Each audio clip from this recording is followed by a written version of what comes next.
Imong pagkamaayo sa pagpanalangin ni mo din mga bata akin ng Diyos. Ngayon mo silang itagalog may panglawas, may panghuna-huna. God bless kanila ang sa ilang paghamto. Ang kinila mga naturaan Lord, dili mawala. Ilagay yung tining mabalon hangtod sa ilang paghamto. Asa man sila maabot? O asa man sila taman, Ginoong Diyos, na imong i-access sila sa kalibutan at ikaw, Lord, ang nasayad sa ilang future.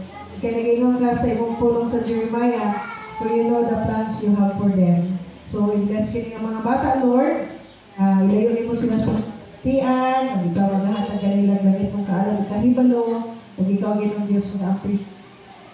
Muna ko sila na magalang, marespeto, Ginoong Diyos, mabuutan, masunuri, mabait ng mga bata, Ginoong Diyos. O, salamat Ginoo sa mga ginikanan nga nag-amuma kanila, nag-amping kanila, nag-provide kanila, nag-encourage kanila, nag-pray kanila Ginoo. Amo sa mga prayer nga kini mga bataan niya Ginoo Dios biligyan mo biya sa pag-alagay nila kanimo hangtod sa ilang paghapon Ginoo. Daghan pa mga bata mag-bless ko sa ilang mga kinabuhi Ginoo sa school, sa neighborhood, bisan pa Lord God, sa church, at bisan pa sa community. Salamat Ginoo sa ilang mga kinabuhi. Salamat sa good health sa pangalan ni Jesus. Dito na ito sila dahil sa mga. Kapit. Pero mga hadlok sa siya.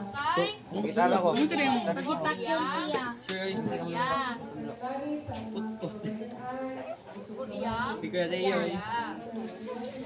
So, nag-sorry ba si Jacob? Or wala? Wala.